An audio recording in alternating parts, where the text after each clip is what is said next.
باب دوم قرآن کا طریق انقلاب مکی دور کا بنیادی مسئلہ۔ قرآن کریم کا وہ حصہ جو مکی صورتوں پر مشتمل ہے پورے 13 سال تک رسول اللہ صلی اللہ علیہ وآلہ وسلم پر نازل ہوتا رہا۔ اس پوری مدت میں قرآن کا مدار بحث صرف ایک مسئلہ رہا۔ اس کی نوعیت میں کوئی تبدیلی نہ ہوئی مگر اسے پیش کرنے کا انداز برابر بدلتا رہا۔ قرآن نے اسے پیش کرنے میں ہر مرتبہ نیا اسلوب اور نیا پیرایا اختیار کیا اور ہر مرتبہ یوں محسوس ہوا کہ گویا اسے پہلی بار ہی چھیڑا گیا ہے۔ قرآن کریم پورے مکی دور میں اسی مسئلے کے حل میں لگا رہا۔ اس کی نگاہ میں یہ مسئلہ اس نئے دین کے تمام مسائل میں اولین اہمیت کا حامل تھا، عظیم تر مسئلہ تھا، اساسی اور اصولی مسئلہ تھا، عقیدے کا مسئلہ تھا۔ یہ مسئلہ 2 عظیم نظریوں پر مشتمل تھا، ایک اللہ تعالیٰ کی الوہیت اور انسان کی عبودیت اور دوسرے ان کے باہمی تعلق کی نوعیت۔ قرآن کریم اسی بنیادی مسئلے کو لے کر انسان سے بحیثیت انسان خطاب کرتا رہا، کیونکہ یہ مسئلہ ایسا تھا کہ اس سے تمام انسانوں کا یکساں تعلق ہے، وہ چاہے عرب کے رہنے والے انسان ہوں یا غیر عرب نزول قرآن کے زمانے کے لوگ ہوں یا کسی بعد کے زمانے کے۔ یہ وہ انسانی مسئلہ ہے جس میں کسی ترمیم و تغیر کا سوال پیدا نہیں ہوتا۔ یہ اس کائنات میں انسان کے وجود و بقا کا مسئلہ ہے، انسان کی عاقبت کا مسئلہ ہے۔ اسی مسئلے کی بنیاد پر یہ طے ہوگا کہ انسان کا اس کائنات کے اندر کیا مقام ہے اور اس کائنات میں بسنے والی دوسری مخلوقات کے ساتھ اس کا کیا تعلق ہے اور خود کائنات اور موجودات کے خالق کے ساتھ اس کا کیا رشتہ ہے۔ یہ وہ پہلو ہے جس کی وجہ سے اس مسئلے میں کبھی تبدیلی نہیں ہو سکتی، اس لیے کہ یہ اس کائنات اور کائنات کے ایک حقیر جز انسان کے ساتھ براہ راست تعلق رکھتا ہے۔ مکی زندگی میں قرآن انسان کو یہ بتاتا رہا کہ اس کے اپنے وجود اور اس کے ارد گرد پھیلی ہوئی کائنات کی اصل حقیقت کیا ہے۔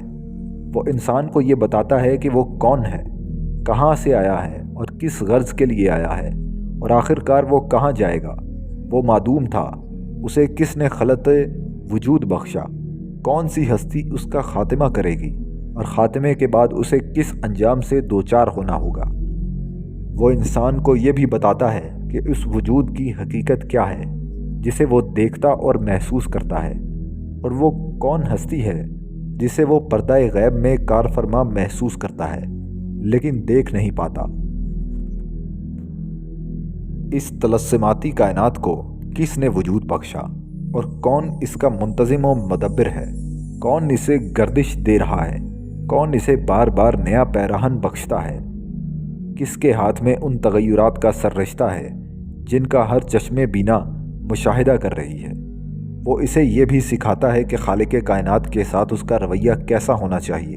اور خود کائنات کے بارے میں اسے کیا روش اختیار کرنی چاہیے۔ اس کے ساتھ ہی وہ یہ بھی واضح کرتا ہے کہ انسانوں کے باہمی تعلقات کیسے ہونے چاہیے۔ یہ ہے وہ اصل اور بنیادی مسئلہ جس پر انسان کی بقا اور وجود کا دار و مدار ہے، اور رہتی دنیا تک اسی عظیم مسئلے پر انسان کی بقا اور وجود کا انحصار رہے گا۔ اس اہم مسئلے کی تحقیق و توضیح میں مکی زندگی کا پورا 13 سالہ دور صرف ہوا، اس لیے کہ انسانی زندگی کا بنیادی مسئلہ یہی ہے، اور اس کے بعد جتنے مسائل ہیں وہ اسی کے تقاضے میں پیدا ہوتے ہیں، اور ان کی حیثیت اس کی تفصیلات اور جزئیات سے زیادہ کچھ نہیں۔ قرآن نے مکی دور میں اسی بنیادی مسئلے کو اپنی دعوت کا مدار بنائے رکھا اور اس سے صرف نظر کر کے نظام حیات سے متعلق فروعی اور ضمنی بحثوں سے تعرض نہیں کیا، اور اس وقت تک انہیں نہیں چھیڑا جب تک علم الہی نے یہ فیصلہ نہیں فرما دیا کہ اب اس مسئلے کی توضیح و تشریح کا حق ادا ہو چکا ہے، اور یہ اس انتخاب روزگار جماعت کے دلوں میں پوری طرح جاگزی ہو چکا ہے، جسے قدرت الہی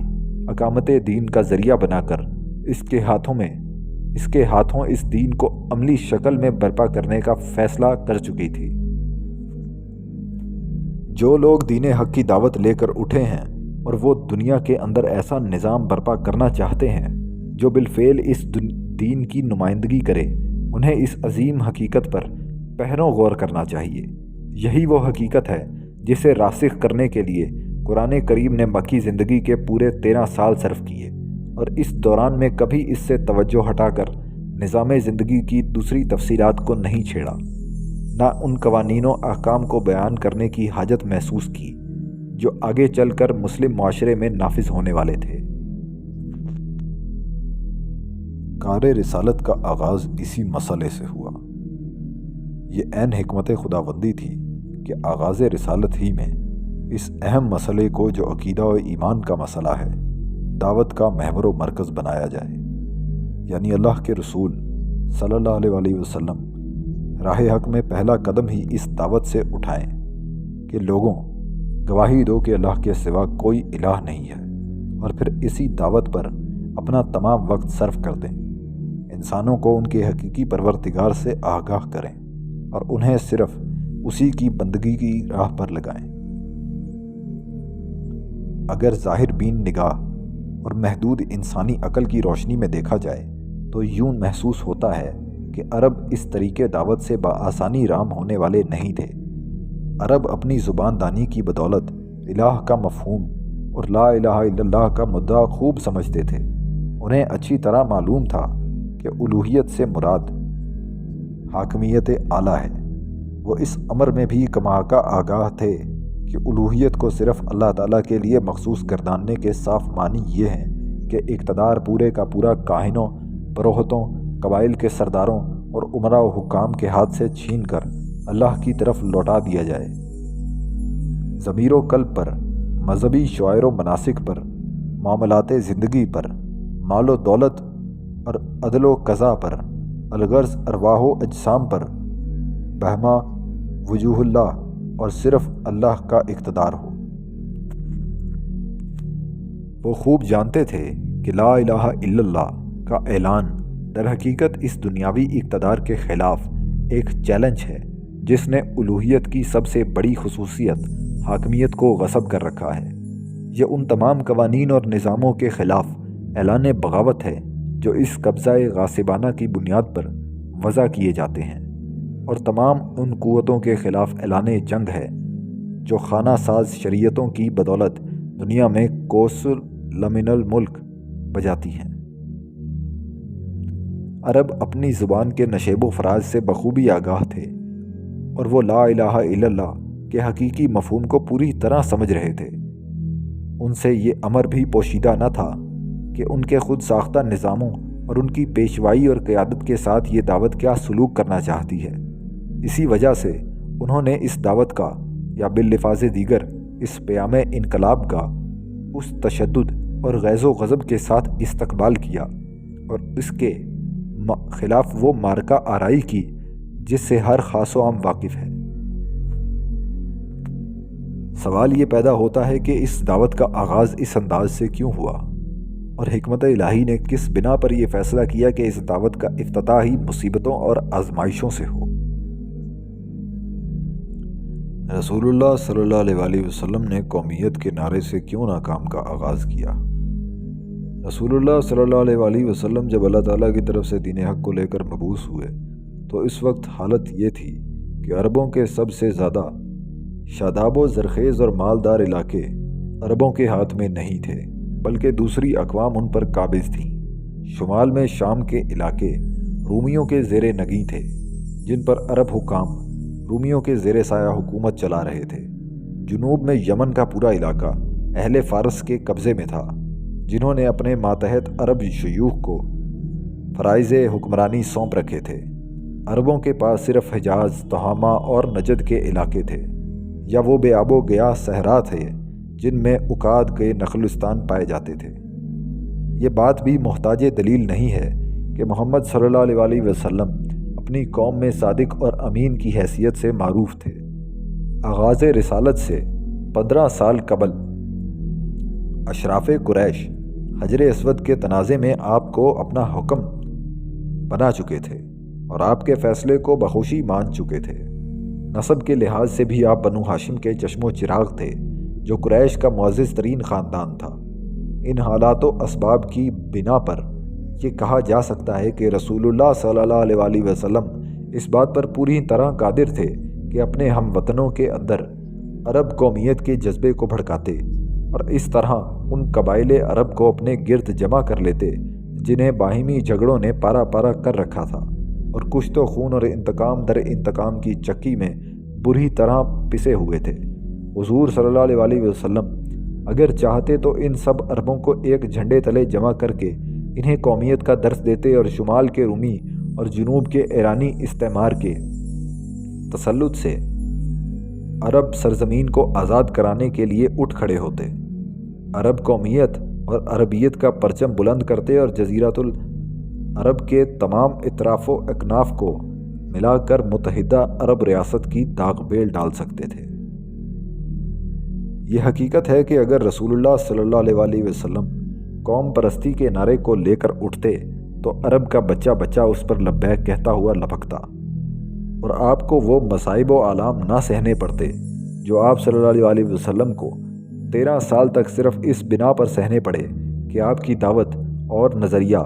جزیرۃ العرب کے فرما رواؤں کی خواہشات سے متصادم تھا۔ مزید برآں یہ بھی حقیقت ہے کہ آپ میں یہ صلاحیت موجود تھی کہ جب عرب آپ صلی اللہ علیہ وآلہ وسلم کی قومی دعوت کو جوش و خروش کے ساتھ قبول کر چکتے اور قیادت کا منصب آپ کو سونپ دیتے اور اقتدار کی کنجیاں پوری طرح آپ صلی اللہ علیہ وآلہ وسلم کے قبضے میں آ جاتی اور رفت و عظمت کا تاج آپ صلی اللہ علیہ وآلہ وسلم کے مبارک سر پر رکھ دیا جاتا، تو آپ صلی اللہ علیہ وآلہ وسلم اپنی اس بے پناہ طاقت اور اثر کو عقیدہ توحید کا سکہ روا کرنے کے لیے استعمال کرتے اور لوگوں کو اپنے انسانی اقتدار کے سامنے سرنگوں کرنے کے بعد بالآخر لے جا کر خدا کے آگے سرنگوں کر دیتے۔ لیکن خدائے علیم و حکیم نے اپنے رسول اللہ صلی اللہ علیہ وآلہ وسلم کو اس راستے پر نہیں چلایا، بلکہ انہیں حکم دیا کہ صاف صاف اعلان کر دیں کہ اللہ کے سوا کوئی الہ نہیں ہے، اور ساتھ ہی متنبہ بھی کر دیں کہ اس اعلان کے بعد آپ صلی اللہ علیہ وآلہ وسلم خود اور وہ مٹھی بھر افراد جو اس اعلان پر لبیک کہیں ہر قسم کی تکلیف و اذیت برداشت کرنے کے لیے بھی تیار رہیں۔ قومی نعرے کو اختیار نہ کرنے کی وجہ، آخر یہ کٹھن راستہ اللہ تعالیٰ نے کیوں منتخب فرمایا؟ ظاہر ہے کہ اللہ تعالیٰ اپنے رسول اللہ صلی اللہ علیہ وآلہ وسلم اور ان کے اہل ایمان ساتھیوں کے حق میں یہ نہیں چاہتا تھا کہ وہ تشدد اور ظلم کا نشانہ بنے، لیکن وہ جانتا تھا کہ اس کے علاوہ اور کوئی راستہ اس دعوت کے مزاج سے ہم آہنگ نہیں ہے، اور نہ یہ کوئی صحیح بات ہوتی کہ مخلوق خدا رومی یا ایرانی طاغوت کے پنجے سے نجات پا کر عربی طاغوت کے پنجے میں گرفتار ہو جائے۔ طاغوت خواہ کوئی ہو، وہ طاغوت ہی ہے۔ یہ ملک اللہ تعالیٰ کا ہے اور اس پر صرف اللہ ہی کا اقتدار قائم ہونا چاہیے، اور اللہ کا اقتدار صرف اس صورت میں قائم ہو سکتا ہے کہ اس کی فضاؤں میں صرف لا الہ الا اللہ کا پرچم لہرائے۔ یہ بات کیوں کر قبول اور درست ہو سکتی تھی کہ خدا کی زمین پر بسنے والی مخلوق رومی اور ایرانی طاغوتوں سے نجات پاتے ہی عربی طاغوت کا توق غلامی اپنے گلے میں ڈال لے۔ طاغوت جس قبا میں بھی ہو وہ طاغوت ہے۔ انسان صرف خدائے واحد کے بندے اور غلام ہیں، اور وہ صرف اس صورت میں بندے اور غلام رہ سکتے ہیں کہ ان کی زندگی میں صرف اللہ کی الوہیت کا بول بالا ہو۔ ایک عرب لا الہ الا اللہ کا لغوی لحاظ سے جو مفہوم سمجھتا تھا وہ یہ تھا کہ اللہ کے سوا کسی کی حاکمیت نہ ہو، اللہ کے سوا کوئی اور ہستی قانون اور شریعت کا منبع و ماخذ نہ ہو، اور انسان کا انسان پر غلبہ و اقتدار باقی نہ رہے، کیونکہ اقتدار بہمہ وجوہ اللہ ہی کے لیے ہے، اور اسلام انسانوں کے لیے جس قومیت کا علم بردار ہے وہ اسی عقیدے کی بنیاد پر طے ہوتی ہے۔ تمام اقوام، خواہ وہ کسی رنگ و نسل کی ہوں، عربی ہوں یا رومی اور ایرانی، سب کی سب اس عقیدے کی نگاہ میں پرچم الہی کے تحت مساویانہ حیثیت رکھتی ہیں۔ قرآن کے نزدیک اسلامی دعوت کا یہی صحیح اور فطری طریقہ کار ہے۔ آپ صلی اللہ علیہ وسلم نے اقتصادی انقلاب کا طریقہ کار کیوں نہ اختیار کیا؟ رسول اللہ صلی اللہ علیہ وسلم کی بعثت کے وقت عرب معاشرہ دولت کی منصفانہ تقسیم اور عدل و انصاف کے صحت مندانہ نظام سے یکسر بیگانہ ہو چکا تھا۔ ایک قلیل گروہ تمام مال و دولت اور تجارت پر قابض تھا اور سودی کاروبار کے ذریعے اپنی تجارت اور سرمایہ کو برابر بڑھاتا اور پھیلاتا چلا جا رہا تھا۔ اس کے مقابلے میں ملک کی غالب اکثریت مفلوق الحال اور بھوک کا شکار تھی۔ جن لوگوں کے ہاتھ میں دولت تھی وہی عزت و شرافت کے اجارہ دار تھے۔ رہے بیچارے عوام تو وہ جس طرح مال و دولت سے تہی دامن تھے اسی طرح عزت و شرافت سے بھی بے بہرا تھے۔ اس صورتحال کے پیش نظر کہا جا سکتا ہے کہ نبی صلی اللہ علیہ وسلم نے کوئی اجتماعی تحریک کیوں نہ اٹھائی اور دعوت کا مقصد دولت کی منصفانہ تقسیم ٹھہرا کر امراء و شرفاء کے خلاف طبقاتی جنگ کیوں نہ چھیڑ دی تاکہ سرمایہ داروں سے محنت کش عوام کو ان کا حق دلواتے۔ یہ بھی کہا جا سکتا ہے کہ اگر رسول اللہ صلی اللہ علیہ وسلم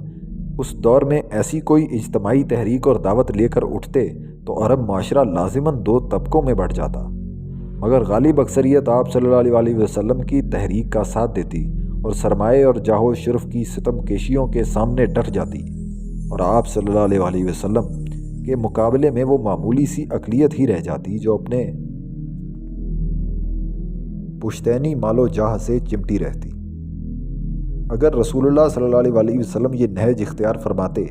تو زیادہ مؤثر اور کارگر ہوتا، اور یہ صورت پیش نہ آتی کہ پورا معاشرہ لا الہ الا اللہ کے اعلان کے خلاف صف آرا ہو جائے اور صرف چند نادر روزگار ہستیاں ہی دعوت حق کے افق تک پہنچ سکیں۔ کہنے والا یہ بھی کہہ سکتا ہے کہ رسول اللہ صلی اللہ علیہ وسلم میں یہ صلاحیت بدرجہ کمال موجود تھی کہ جب اکثریت آپ صلی اللہ علیہ وسلم کی تحریک سے وابستہ ہو کر اپنی زمام اقتدار آپ صلی اللہ علیہ وسلم کے ہاتھ میں دے دیتی اور آپ صلی اللہ علیہ وسلم دولت مند اقلیت پر قابو پا کر اسے اپنا مطیع و فرما بردار بنا چکتے تو آپ صلی اللہ علیہ وسلم اپنے اس منصب و اقتدار کو اور اپنی پوری قوت و طاقت کو اس عقیدہ توحید کے منوانے اور اسے قائم و راسخ کرنے میں استعمال کر لیتے، جس کے لیے دراصل اللہ تعالیٰ نے آپ صلی اللہ علیہ وسلم کو مبعوث فرمایا تھا۔ آپ صلی اللہ علیہ وسلم انسانوں کو پہلے انسانی اقتدار کے آگے جھکا کر پھر انہیں پروردگار حق کے آگے جھکا دیتے۔ ایسا طریقہ کار اختیار نہ کرنے کی وجہ، لیکن خدائے علیم و حکیم نے آپ صلی اللہ علیہ وسلم کو اس طریقہ کار پر بھی چلنے کی اجازت نہ دی۔ خدا کو معلوم تھا کہ یہ طریقہ کار دعوت اسلامی کے لیے موزوں و مناسب نہیں ہے، اور جانتا تھا کہ معاشرے کے اندر حقیقی اجتماعی انصاف کے سوتے صرف ایک ایسے ہمہ گیر نظریے کے چشمہ صافی ہی سے پھوٹ سکتے ہیں جو معاملات کی زمام کار کلیتاً اللہ کے ہاتھ میں دیتا ہو، اور معاشرہ ہر اس فیصلے کو برضا و رغبت قبول کرتا ہو جو دولت کی منصفانہ تقسیم اور اجتماعی کفالت کے بارے میں بارگاہ الہی سے صادر ہو، اور معاشرے کے ہر فرد کے دل میں، پانے والے کے دل میں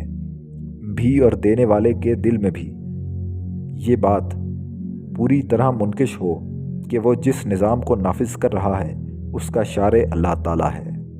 اور اس نظام کی اطاعت سے اسے نہ صرف دنیا کے اندر فلاح کی امید ہے بلکہ آخرت میں بھی وہ جزائے خیر پائے گا۔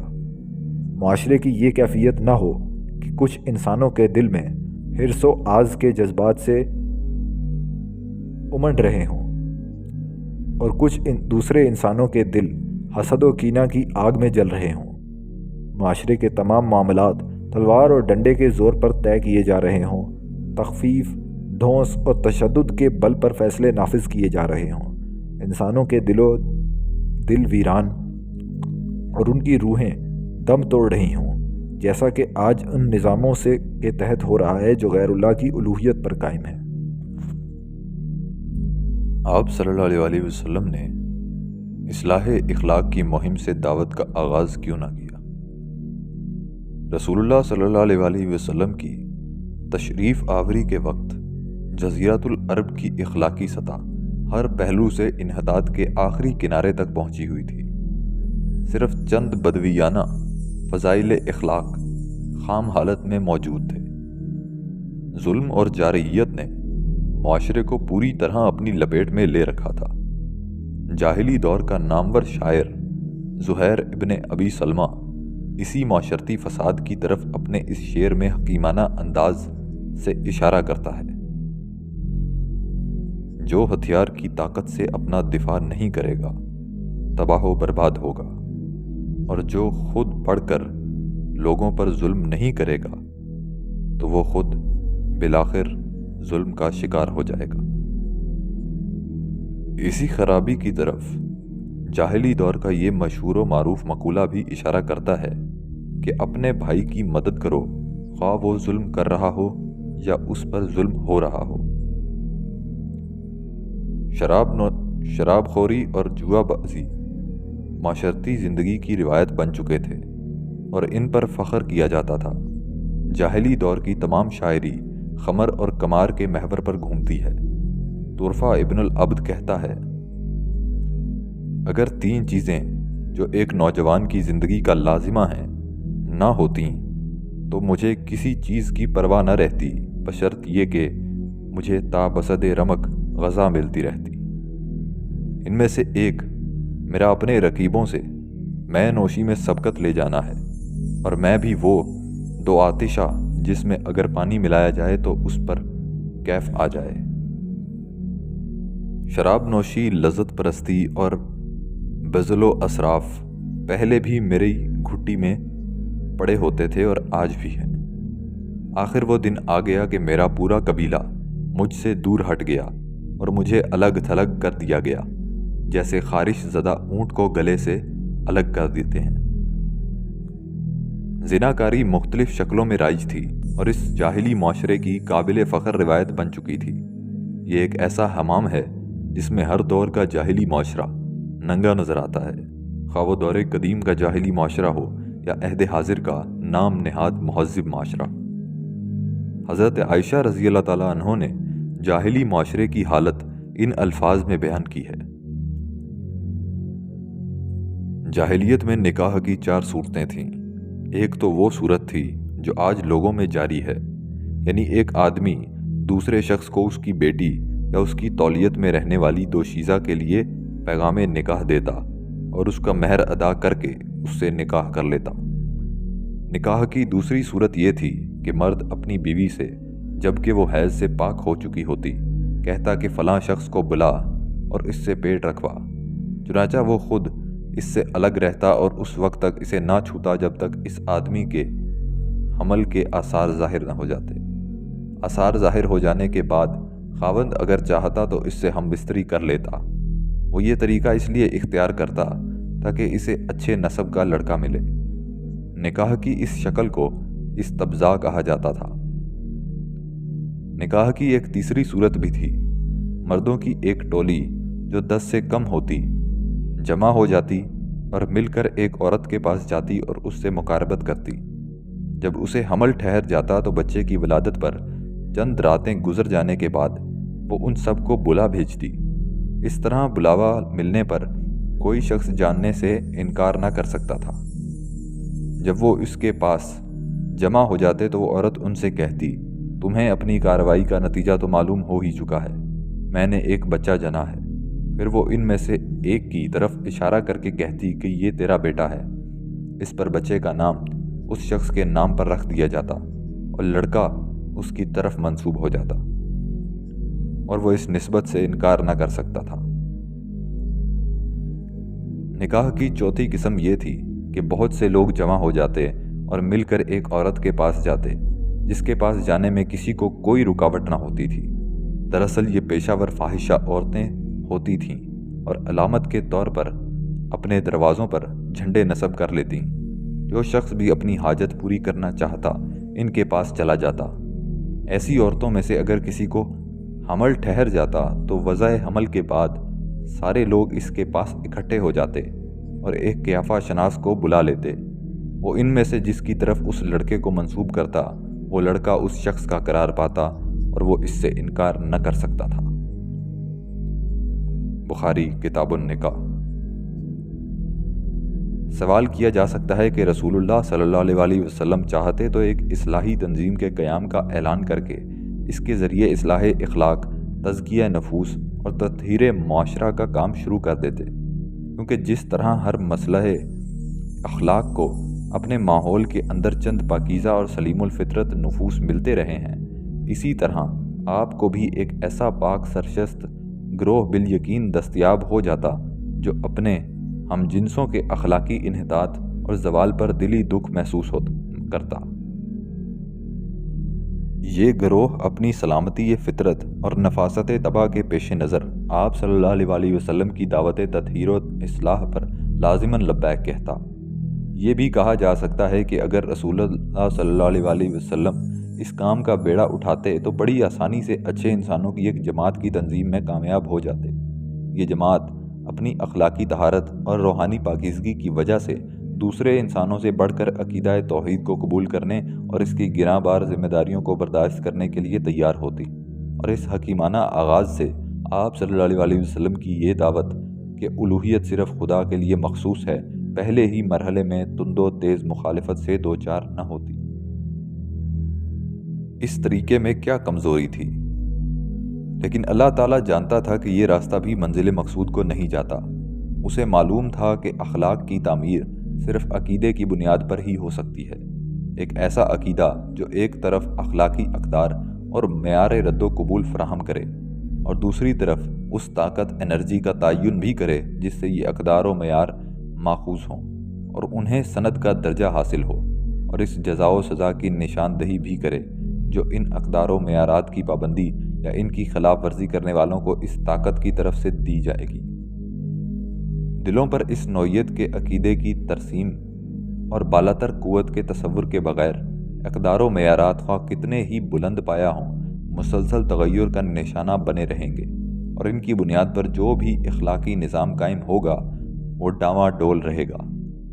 اس کے پاس کوئی ضابطہ نہ ہوگا، کوئی نگران اور محتسب طاقت نہ ہوگی، کیونکہ دل جزا و سزا کے کسی لالچ یا خوف سے بالکل خالی ہوں گے۔ ہماگیر انقلاب۔ صبر آزما کوششوں سے جب عقیدہ الوہیت دلوں میں راسخ ہو گیا اور اس طاقت کا تصور بھی دلوں میں اتر گیا جس سے اس عقیدے کو سند حاصل ہوتی تھی، دوسرے لفظوں میں جب انسانوں نے اپنے رب کو پہچان لیا اور صرف اسی کی بندگی کرنے لگے، جب انسان خواہشات نفس کی غلامی سے اور اپنے ہی جیسے دوسرے انسانوں کی آکائی سے آزاد ہو گئے اور لا الہ الا اللہ کا نقش دلوں میں پوری طرح مرتسم ہو گیا، تو اللہ تعالیٰ نے اس عقیدے اور اس عقیدے کے ماننے والوں کے ذریعے وہ سب کچھ فراہم کر دیا جو وہ تجویز کر سکتے تھے۔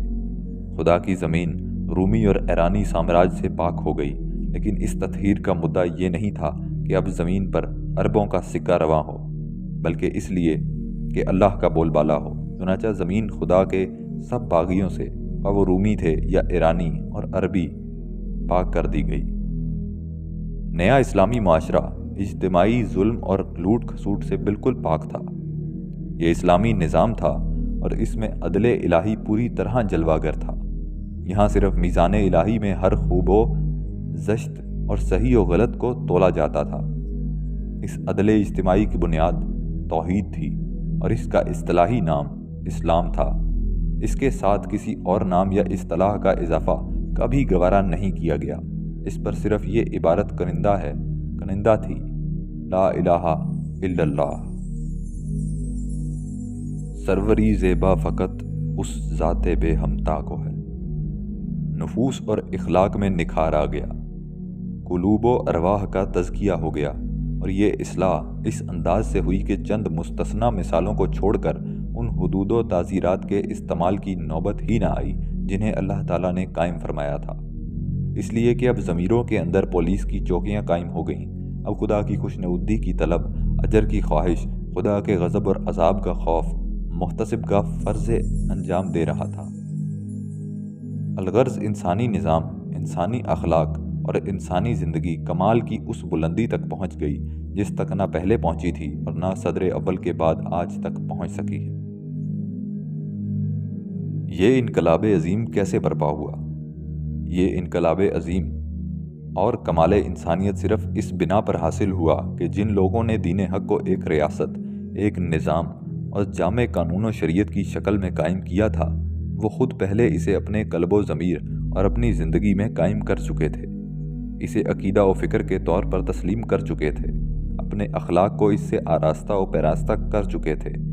اپنی عبادات میں اسے سند دے چکے تھے اور اپنے معاملات میں اس کا سکہ رواں کر چکے تھے۔ اس دین کے قیام پر ان سے صرف ایک ہی وعدہ کیا گیا تھا۔ اس وعدے میں غلبہ و اقتدار عطا کر دینے کا کوئی جز شامل نہیں تھا، حتیٰ کہ یہ جز بھی شامل نہ تھا کہ یہ دین لازماً انہی کے ہاتھوں غالب ہوگا۔ ان سے جو کچھ کہا گیا وہ صرف اتنا تھا کہ اقامت دین کے عوض انہیں جنت ملے گی۔ جو صبر آزما جہاد ان لوگوں نے کیا، جو زہرہ گداز آزمائشیں انہوں نے سہیں، جس پامردی اور استقامت کے ساتھ وہ راہ دعوت پر رواں دوا رہے، اور پھر بالآخر جس طرح انہوں نے جاہلیت کے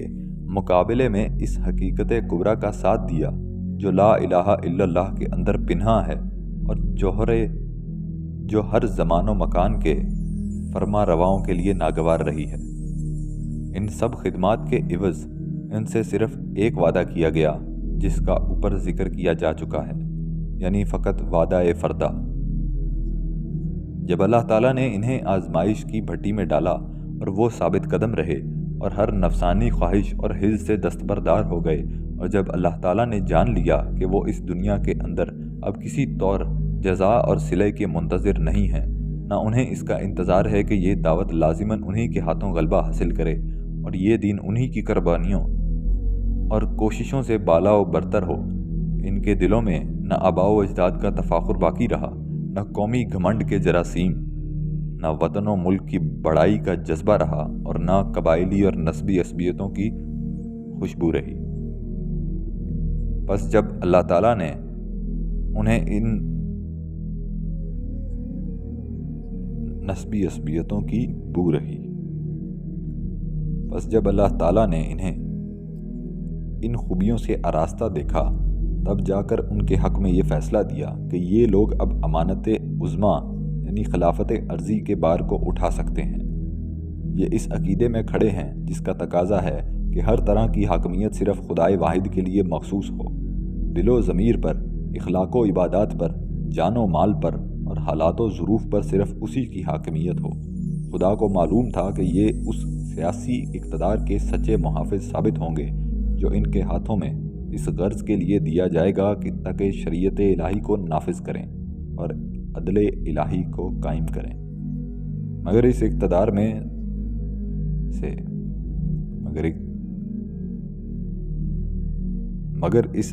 میں سے ان کی اپنی ذات کے لیے یا اپنے قبیلے اور برادری کے لیے یا اپنی قوم کے لیے کوئی حصہ نہ ہو، بلکہ وہ سراسر اللہ تعالیٰ کے لیے خالص ہو اور اللہ کے دین اور اس کی شریعت کی خدمت کے لیے ہو، کیونکہ وہ جانتے ہیں کہ اس اقتدار کا منبع صرف اللہ ہے اور اسی نے ان کی تحویل میں دیا ہے۔ نظام حق کی کامیابی کا واحد راستہ۔ اگر دعوت اسلامی کا قافلہ اس انداز سے روانہ سفر نہ ہوتا اور دوسرے تمام جھنڈوں کو پھینک کر صرف اسی جھنڈے یعنی لا الہ الا اللہ کے پرچم توحید کو بلند نہ کرتا اور اس راہ کو اختیار نہ کرتا جو ظاہر میں دشوار گزار اور جان گسل نظر آتی تھی مگر حقیقت میں آسان اور برکت بدامہ تھی، تو اس مبارک اور پاکیزہ نظام کا کوئی جز بھی اتنے بلند معیار کے ساتھ ہرگز بروئے عمل نہ آ سکتا تھا۔ اسی طرح اگر یہ دعوت اپنے ابتدائی مراحل میں قومی نعرے بن کر سامنے آتی یا اقتصادی تحریک کے لبادے میں نظر آتی یا اصلاحی مہم کا قالب اختیار کرتی یا لا الہ الا اللہ کے ساتھ ساتھ کچھ دوسرے شعار اور نعرے بھی شامل کر لیتی، تو یہ پاکیزہ و مبارک نظام جو اس دعوت کے نتیجے میں قائم ہوا کبھی خالص ربانی نظام بن کر جلوہ گر نہ ہو سکتا تھا۔ قرآن حکیم کا مکی دور اسی شان شوکت کا حامل ہے۔ قرآن کریم کا مکی دور اسی شان و شوکت کا حامل ہے۔ یہ دور قلوب و اذہان پر اللہ کی الوہیت کا نقش ثبت کرتا ہے، انقلاب کے فطری راستے کی تعلیم دیتا ہے، اور اس میں بظاہر کتنی ہی دشواریوں اور صعوبتوں کا سامنا ہو اور دوسری پگڈنڈیوں پر جانے سے منع کرتا ہے، خواہ عارضی طور پر انہیں اختیار کرنے کا ارادہ ہو، وہ ہر حال میں صرف فطری راستے پر گامزن رہنے کی تلقین کرتا ہے۔ ابتدائے دعوت میں جزوی مسائل کو کیوں نہ چھیڑا گیا؟ اسی طرح قرآن حکیم کا یہ پہلو بھی داعیان حق کے لیے قابل غور ہے کہ اس نے مکی زندگی میں صرف عقیدے ہی پر اپنی ساری بحث کو مرکوز رکھا اور نظام زندگی کی ان تفصیلات کو نہیں چھیڑا جو اس عقیدے کے تقاضے میں مرتب ہوتی ہیں، اور نہ ان قوانین و احکام سے بحث کی جو اس عقیدے کی روشنی میں معاملات زندگی کی تنظیم کرتے ہیں۔ دراصل اس دین کا جو مزاج ہے اس کا یہ تقاضا تھا کہ قرآن مکی زندگی میں صرف عقیدے کے مسئلے تک اپنی دعوت کو محدود رکھتا۔ ظاہر ہے کہ پورا دین وحدت الہ کے نظریے پر قائم ہے،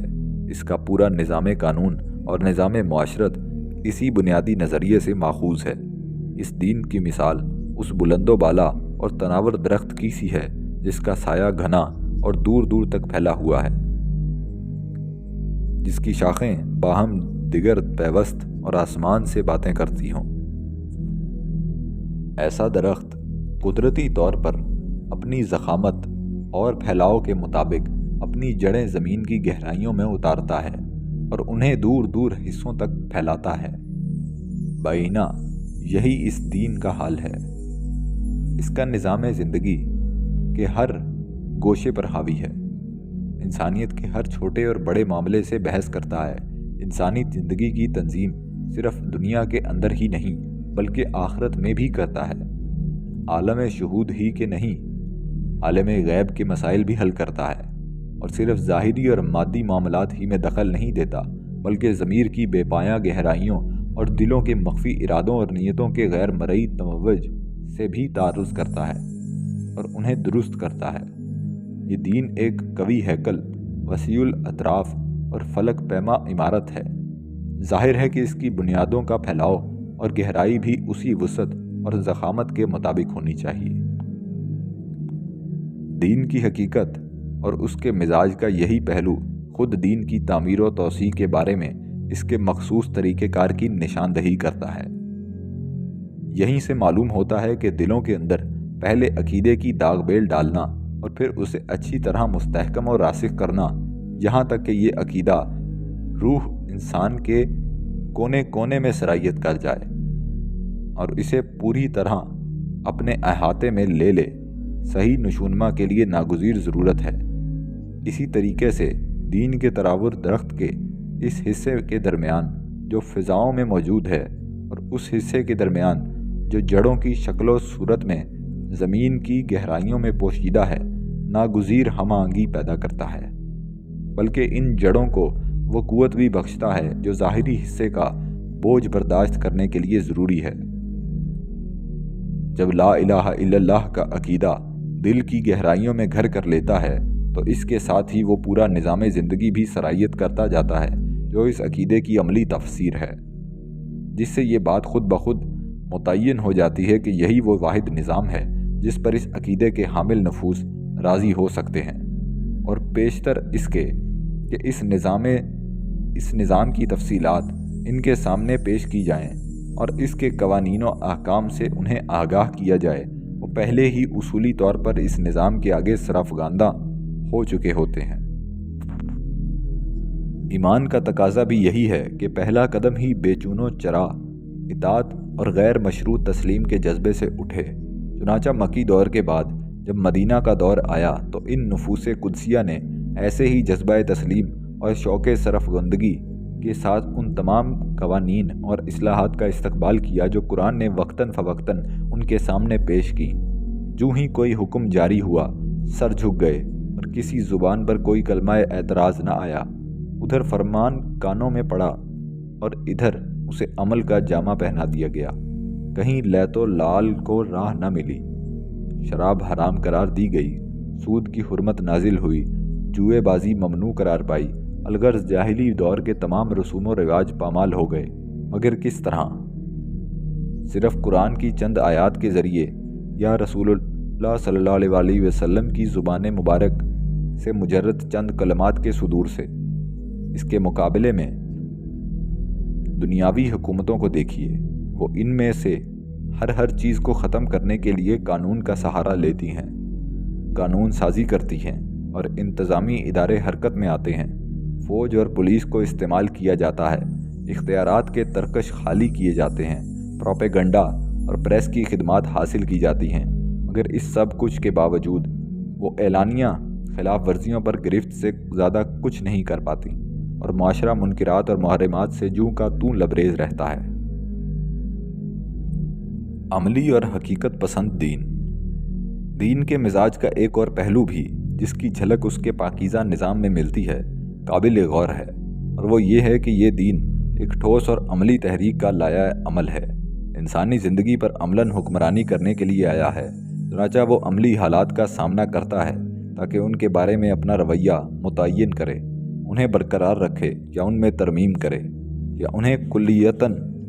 بدل دے۔ لہٰذا اس کی تمام تر قانون سازی صرف ان حالات کے لیے ہوتی ہے جو بالفعل موجود ہوتے ہیں اور اس معاشرے میں پائے جاتے ہیں، جو اصولی طور پر خدائے واحد کی حاکمیت کو تسلیم کر چکا ہوتا ہے۔ در حقیقت یہ دین کسی نظری فلسفے کا نام نہیں ہے جو محض مفروضات پر اپنا ڈھانچہ استوار کرتا ہو، بلکہ یہ ایک عملی نظام ہے جو عمل اور حرکت کی دنیا سے تعلق رکھتا ہے۔ اس لیے یہ ناگزیر ہے کہ پہلے وہ مسلم معاشرہ وجود میں آئے جو عقیدہ الوہیت کا اقرار کرتا ہو اور یہ عہد کرتا ہو کہ حاکمیت اعلیٰ خدا کے سوا کسی کو حاصل نہیں ہے، غیر اللہ کی حاکمیت کی وہ صاف صاف نفی کرتا ہو اور ہر اس قانون کے جواز کو چیلنج کرتا ہو جو عقیدہ الوہیت پر مبنی نہ ہو۔ اس نوع کا معاشرہ جب وجود میں آ جاتا ہے اور اسے بالفعل مختلف عملی مسائل سے سابقہ پیش آتا ہے اور اسے ایک نظام اور قانون کی ضرورت لاحق ہوتی ہے، تو اس وقت یہ دین احکام و قوانین کی تدوین اور نظام و ضوابط کی تشکیل کا آغاز کرتا ہے اور اپنے پیش نظر وہ لوگ رکھتا ہے جو اصولی طور پر شروع ہی سے اس کے ہر قانون اور ہر ضابطے کو مان چکے ہوتے ہیں اور دوسرے تمام ضوابط و قوانین کو اصولاً ٹھکرا چکے ہوتے ہیں۔ اسے نافذ کرنے کے لیے طاقت کی ضرورت ہے۔ اس عقیدے کے ماننے والوں کے لیے ضروری ہے کہ وہ خود مختار ہوں اور انہیں معاشرے میں اقتدار اور غلبہ حاصل ہو، جس کے بلبوتے پر وہ معاشرے کے اندر اس نظام کو اور اس کے جملہ احکام کو جاری و ساری کر سکیں، تاکہ یہ نظام اپنی پوری ہیبت و شکوہ کے ساتھ جلوہ گر اور اس کے احکام صحیح طور پر بارآور ہو سکیں۔ علاوہ ازیں معاشرے کو جب روزمرہ کے عملی مسائل سے واسطہ پڑے گا تو ان سے نمٹنے کے لیے بھی احکام و قوانین کی ضرورت محسوس ہوگی۔ اس ضرورت اور تقاضے کو پورا کرنے کے لیے سیاسی قوت ناگزیر ہے۔ مکی زندگی میں مسلمان خود مختار نہ تھے اور اپنے معاشرے میں بھی انہیں کوئی اقتدار حاصل نہ تھا۔ ان کی عملی زندگی نے ابھی مستقل اور جداگانہ شکل بھی اختیار نہیں کی تھی کہ اسے وہ شریعت الہی کے تحت منظم کرتے۔ چنانچہ اللہ تعالیٰ کی طرف سے بھی اس دور میں ان کے لیے کوئی انتظامی ضابطے اور عملی قوانین نازل نہیں ہوئے۔ اس دور میں انہیں درگاہ خداوندی سے جو کچھ عطا ہوا وہ عقیدہ اور صرف عقیدہ تھا، یا اس عقیدے کے رگ و پے میں اترنے کے بعد اس کے نتیجے میں پیدا ہونے والے اخلاق عالیہ تھے۔ لیکن جب مدنی زندگی میں ان کی یہ خود مختار ریاست وجود میں آ گئی تو اللہ تعالیٰ کی طرف سے ان پر زندگی کے عام ضوابط و احکام کا نزول بھی شروع ہو گیا اور ان کے لیے وہ نظام منصۂ شہود پر آ گیا جو مسلم معاشرے کی عملی ضروریات کو بخوبی پورا کرتا تھا۔ ریاست کی طاقت اس کی پشت پناہ اور قوت نافذہ تھی۔ اللہ تعالیٰ نے یہ نہیں پسند فرمایا کہ تمام ضوابط و قوانین مکے کے اندر ہی نازل کر دیے جاتے تاکہ مسلمان تیار حالت میں ان کا ذخیرہ کر کے رکھ لیتے اور مدینہ میں منتقل ہونے کے بعد جو ہی اسلامی ریاست کا قیام عمل میں آتا انہیں فی الفور نافذ اور جاری کر دیا جاتا۔ یہ طریقہ کار مزاج دین کے منافی ہے۔ یہ دین اس طرح کی احتیاطی تدابیر سے کہیں زیادہ عملی اور کہیں زیادہ دور اندیش ہے۔ اس کا یہ طریقہ نہیں ہے کہ فرضی مسائل کے لیے فرضی حل تلاش کرنے میں وقت ضائع کر کے، بلکہ وہ قائم شدہ صورت احوال کا جائزہ لیتا ہے، اور اگر یہ دیکھتا ہے کہ فی الحقیقت ایک ایسا زندہ اور توانا معاشرہ موجود ہے جو اپنے قالب و شکل کے اعتبار سے اور اپنے حالات اور مسائل کے لحاظ سے مسلم معاشرہ ہے، شریعت الہی کے سامنے سرنگوں ہو چکا ہے اور غیر الہی شرائع سے بیزار ہے، تو ایسی صورت میں بے شک یہ دین اس معاشرے کے حالات و ضروریات کے مطابق قوانین وضع کر کے ان کے نفاذ کا مطالبہ کرتا ہے۔ اسلامی قانون کی پیشگی تشکیل لا حاصل ہے۔ جو لوگ آج اسلام سے یہ مطالبہ کرتے ہیں کہ پہلے وہ اپنے نظریات مدون کرے، اپنے نظام کا ڈھانچہ تیار کرے، اپنے قوانین حیات کا دفتر تیار کرے، حالانکہ وہ دیکھ رہے ہیں کہ روئے زمین پر کہیں ایسا معاشرہ نظر نہیں آتا جس نے دوسرے تمام انسانی قوانین کو مسترد کر کے بالفعل شریعت الہی کے ہاتھ میں اپنی زمام حکومت دے رکھی ہو، اور اسے وہ اختیارات بھی حاصل ہوں جس کے بل پر اس کے قوانین کو نافذ کیا جا سکے۔ تو صاف معلوم ہو جاتا ہے کہ اسلام سے اس قسم کا مطالبہ کرنے والے در حقیقت اس دین کے مزاج سے ناآشنا ہیں اور زندگی کی بے کراں پہنائیوں میں دین کے عملی کردار سے ناواقف ہیں۔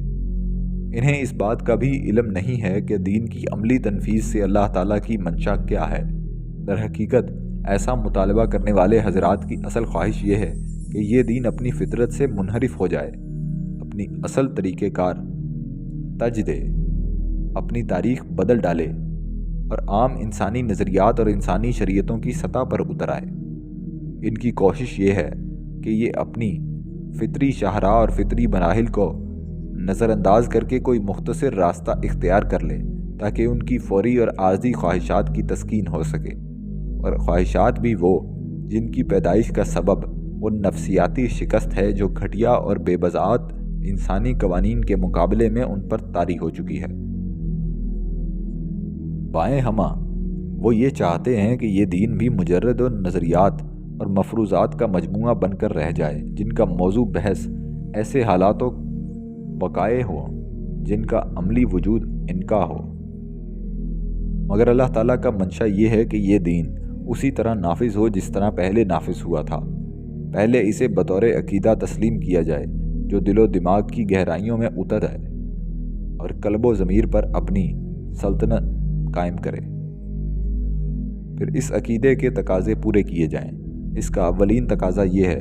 کہ انسان خدا کے سوا کسی کے آگے نہ جھکیں، خدا کے ماں سوا کسی ہستی سے قوانین حیات اخذ نہ کریں۔ جب اس عقیدے کی حامل ایک جماعت تیار ہو جائے اور معاشرے پر اسے عملی غلبہ نصیب ہو جائے تو اس عقیدے کی روشنی میں ایسے تمام قوانین بنتے رہیں گے جو اس جماعت یا معاشرے کی عملی ضروریات کو پورا کریں اور اس کی عملی زندگی کی تنظیم کریں۔ یہ ہے اس دین کے قیام کا صحیح طریقہ جو اللہ کو پسند ہے۔ اللہ کے پسندیدہ طریقے کے علاوہ کوئی اور طریقہ ہرگز قابل قبول نہیں ہو سکتا، خواہ لوگ کتنی ہی خواہشیں کریں اور کتنے ہی مطالبات پیش کریں۔ اقامت دین کا صحیح طریقہ۔ اس بنا پر دعوت اسلامی کے علمبرداروں کو یہ سمجھ لینا چاہیے کہ وہ جب لوگوں کو دین کے احیاء اور تجدید کی دعوت دیں تو ان سے پہلا مطالبہ یہ کریں کہ وہ اسلام کے بنیادی عقیدے کا اقرار کریں۔ وہ لوگ چاہے اپنے آپ کو مسلمان کہتے ہوں، انہوں نے مسلمانوں کے سے نام رکھ رکھے ہوں، ان کی پیدائش کے سرٹیفکیٹ بھی ان کے مسلمان ہونے کی شہادت دیتے ہوں، بہرحال دعوت اسلامی کے علمبردار پہلے ان مسلمانوں کو سمجھائیں کہ اسلام جس حقیقت کا نام ہے وہ یہ ہے کہ سب سے پہلے عقیدہ لا الہ الا اللہ کو اس کے حقیقی مفہوم کے ساتھ تسلیم کیا جائے۔ اس کا حقیقی مفہوم یہ ہے کہ وہ اپنی زندگی کا ہر معاملہ صرف اللہ تعالیٰ کی حاکمیت میں دیں، اور جو لوگ اللہ کی حاکمیت سے بغاوت کر کے اپنی ذات کے لیے اس حاکمیت کا دعویٰ کریں ان کے اس دعوے کی تردید کریں۔ عقیدہ اسلام کو اس مفہوم کے ساتھ ماننے کے بعد یہ لازم آتا ہے کہ یہ عقیدہ ماننے والوں کے دلوں اور دماغوں میں اچھی طرح رس بس جائے، ان کی عبادات پر اسی کی چھاپ ہو اور ان کی زندگی کا ہر گوشہ اسی کے نور سے فروزاں ہو۔ لوگوں کے اندر جب بھی دعوت دین کی تحریک برپا ہو، اس کی نگاہ میں اس پہلو کو اساسی اہمیت حاصل ہونی چاہیے۔ خود دین کی پہلی اسلامی تحریک نے اسی کو دعوت کی اساس قرار دیا تھا۔ قرآن کریم کا مکی حصہ پورے 13 سال تک اس پہلو کو قائم اور مستحکم کرنے میں لگا رہا۔ یہی وجہ ہے کہ جب انسانوں کا کوئی گروہ دین کے حقیقی مفہوم کو اس طرح سمجھ کر تحریک اسلامی میں داخل ہو جائے تو صرف اسی گروہ کو صحیح معنوں میں اسلامی جمعیت یا اسلامی معاشرہ کہا جا سکتا ہے، یعنی وہ جمعیت یا معاشرہ جو یہ صلاحیت رکھتا ہے کہ اس کی اجتماعی زندگی میں اسلام کا نظام حیات جاری و ساری ہو، کیونکہ اس جمعیت نے اپنی آزاد مرضی سے یہ طے کر لیا ہے کہ اس کی پوری زندگی اسلامی